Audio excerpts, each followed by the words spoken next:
মাটি থেকে 480 ফুট উঁচু এবং 4500 বছর পুরনো এই পিরামিডের ভেতরে এমন কি ছিল যেটিকে শুধুমাত্র দেখার জন্য বিজ্ঞানীরা একটি রোবোটিক ক্যামেরাকে পিরামিডের ভেতরে পাঠায়।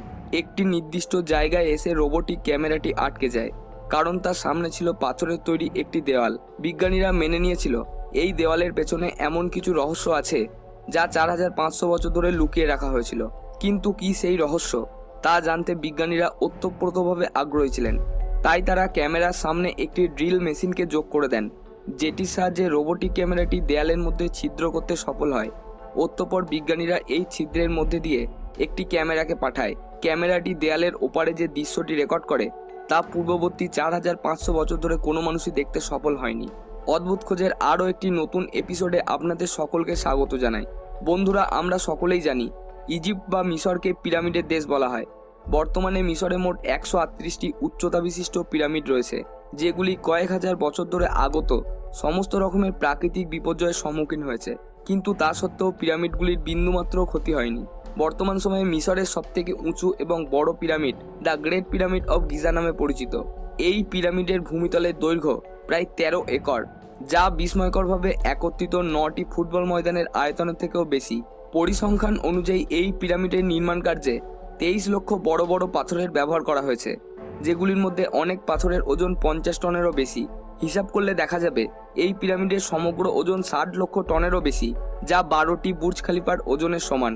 কিন্তু এত উঁচু এবং বিশাল পিরামিড বানানোর পেছনে উদ্দেশ্য কী ছিল? কয়েক হাজার বছর আগে যখন মানুষের কোনো রকম ভৌগোলিক উপকরণ পর্যন্ত ছিল না, তখন এই পিরামিডের দেয়ালগুলিকে মানুষ কিভাবে ইঞ্চি বাই ইঞ্চি সমানভাবে একই লেভেলে রাখতে সক্ষম হয়েছিলেন? কিভাবে 50 টন ওজনের একটি পাথরকে বর্গক্ষেত্রের আকারে সমানভাবে কেটে সেগুলিকে কোনো রকম ক্রেনের সাহায্য ছাড়াই 480 ফুট উচ্চতায় পৌঁছানো সম্ভব হয়েছিল?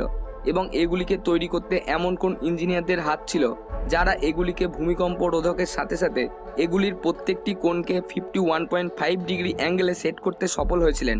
এই সমস্ত কিছু আপনারা জানতে পারবেন আজকের ভিডিওতে। তো চলুন ভিডিওটি শুরু করা যাক। Challenge number 1। অনেক শতক ধরে বিজ্ঞানীরা পিরামিডের নির্মাণ কার্যের উপর বহু রকমের গবেষণা করেছেন, শুধুমাত্র এটা জানার জন্য যে কিভাবে পিরামিডের 4টি সাইডকেই বাস্তবেই পূর্ব পশ্চিম এবং উত্তর দক্ষিণ এই 4টি দিকে কোনো রকম কম্পাস ছাড়াই কি করে নিখুঁতভাবে সেট করা হয়েছিল। অনেক বিজ্ঞানীদের মতামত অনুযায়ী সেই সময়কার ইঞ্জিনিয়াররা সবার প্রথমে এমন একটি মাটি বা ভূমিতলের সন্ধান করেছিলেন যেটি লক্ষ লক্ষ টন ওজনের পাথরের ভারকে বহন করতে সক্ষম। তারপর ধ্রুবতারা বা পোল স্টার অর্থাৎ পৃথিবীর 4টি দিককে নির্দেশকারী তারাদের সাহায্যে এই পিরামিডের প্রত্যেকটি সাইডকে নিখুঁতভাবে সেট করা হয়, কোনো রকম ভৌগোলিক উপকরণ বা কম্পাসের সাহায্য ছাড়াই। শুধুমাত্র এই বেসিক উপকরণের সাহায্যেই হাজার হাজার বছর আগে এই পিরামিডের 4টি দিককে সেট করা হয়, এবং তাও আবার কোনো রকম ভুলভ্রান্তি ছাড়াই। Challenge number 2। পরবর্তী চ্যালেঞ্জটি ছিল পিরামিডের ভূমিতলকে সম্পূর্ণ সমান বা লেভেল করার। যে ভূমিতলের উপর এই পিরামিডটি তৈরি হওয়ার ছিল সেটিতে যদি কোনো রকম গন্ডগোল হতো তাহলে 23 লক্ষ পাথর দ্বারা তৈরি এই বিশাল পিরামিডের দাঁড়িয়ে থাকা সম্ভব হতো না।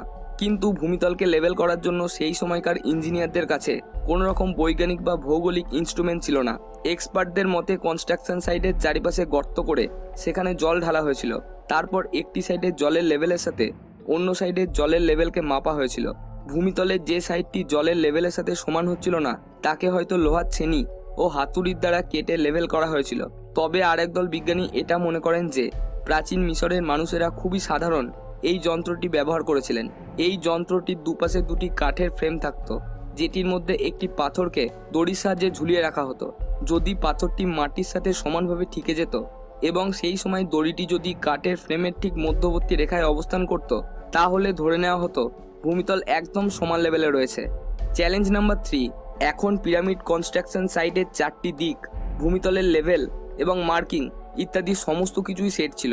শুধু অপেক্ষা করা হচ্ছিল কাজ শুরু করার, যেটির জন্য প্রয়োজন ছিল লক্ষ লক্ষ টন ওজনের বিরাট আকৃতির বড় পাথরের। কিন্তু এই পাথরগুলিকে কেটে সঠিক আকৃতি দেওয়ার জন্য তাদের কাছে কোনো রকম আধুনিক যন্ত্রপাতি ছিল না। কিন্তু তারপরেও তারা 50 টন ওজনের পাথরগুলিকে কেটে সঠিক আকৃতি প্রদান করেন। কিন্তু তারা এটি কিসের মাধ্যমে করতে সফল হয়েছিলেন? একদম এটিই ছিল সেই একমাত্র সাধারণ যন্ত্র যেটির সাহায্যে তারা বিরাট পাথরগুলিকে কেটে সঠিক আকৃতি দান করেন। এক্সপার্টদের মতে পিরামিড তৈরিতে প্রয়োজনীয় পাথরগুলিকে কাটতে যে শুধুমাত্র তামার তৈরি ছেনি ব্যবহার করা হয়েছিল তা নয়, কারণ তারা জানতেন তামা খুবই নরম ধাতু এবং সেটি দিয়ে পাথর কাটা কখনোই সম্ভব নয়। তাই এর সাথে একটি কেমিক্যাল আর্সেনিক জাতীয় ধাতু যোগ করা হয়েছিল। তামা এবং আর্সেনিক এই দুটি ধাতু দিয়ে তৈরি ছেনিগুলির উপর কাঠের তৈরি হাতুড়ির দ্বারা আঘাত করে দীর্ঘ সময়ের প্রচেষ্টায় পাথরগুলিকে প্রয়োজনীয় আকার দেওয়া হতো। চ্যালেঞ্জ নাম্বার 4, যে পাথরগুলির সাহায্যে পিরামিড তৈরি করা হয়েছিল সেগুলিকে বর্তমানে লাইমস্টোন বলা হয়, কিন্তু এই পাথরগুলিকে কেটে তৈরি করা হয়েছিল পিরামিড কনস্ট্রাকশন সাইট গিজা থেকে প্রায় 300 কিলোমিটার দূরে অবস্থিত টোরা নামক শহরে। তাই পরবর্তী বাধা হয়ে দাঁড়িয়েছিল কিভাবে এই পাথরগুলিকে গিজা পর্যন্ত নিয়ে আসা যায়।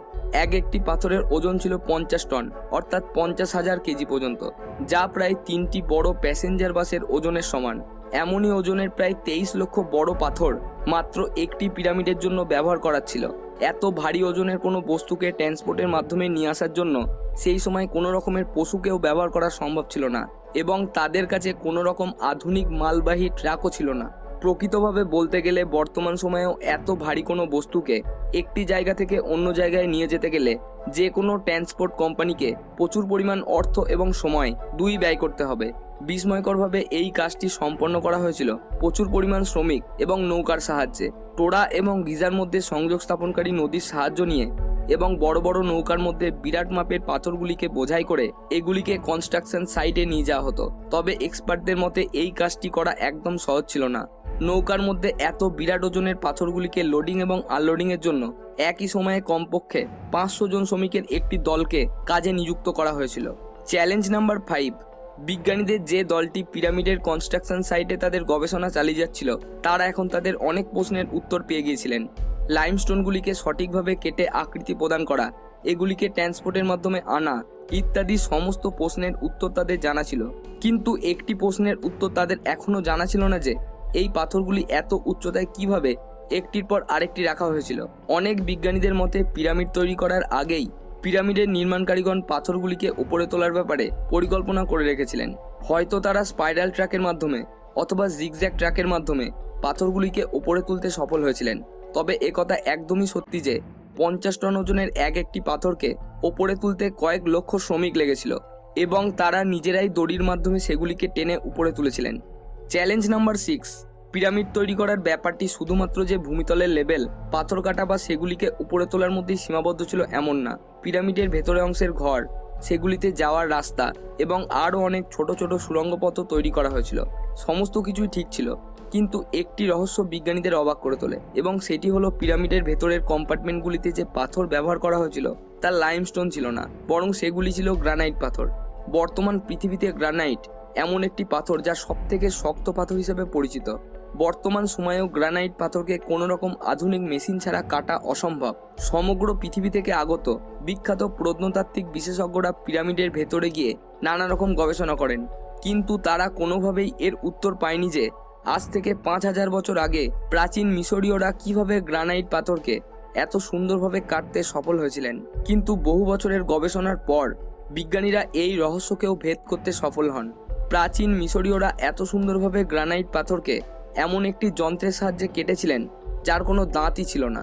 দাঁতবিহীন এই যন্ত্রের দুই দিকে ভারী কিছু রেখে এটিকে গ্রানাইট পাথরের উপর ঘষা হতো এবং এটির মধ্যবর্তী অংশে বালি দেওয়া হতো। বিজ্ঞানীদের মতে এইভাবে গ্রানাইট পাথরকে কাটতে প্রাচীন মিশরীয়দের প্রায় 4 মাসেরও বেশি সময় লাগতো। কিন্তু পিরামিড বানানোর আসল উদ্দেশ্য কী ছিল এবং এই পিরামিড বানাতে কতজন শ্রমিক একই সাথে একই সময়ে কাজ করতেন এবং রোবট ক্যামেরাটি পিরামিডের ভেতরের দেয়াল ভেদ করে কি দেখতে পেয়েছিল যেটি 4500 বছর ধরে গোপন করে রেখেছিলেন মিশরীয়রা, এই সমস্ত কিছু এবং এর থেকেও বেশি আপনারা জানতে পারবেন এই ভিডিওটির দ্বিতীয় পর্বে। ভিডিওটি ভালো লাগলে লাইক ও কমেন্ট করে অবশ্যই জানান এবং এরকমই ভিডিও পেতে আমাদের চ্যানেলটি সাবস্ক্রাইব করে পাশে থাকা নোটিফিকেশন বেলটি অন করে নিন। দেখা হচ্ছে পরের ভিডিওতে। সবশেষে থ্যাঙ্কস ফর ওয়াচিং।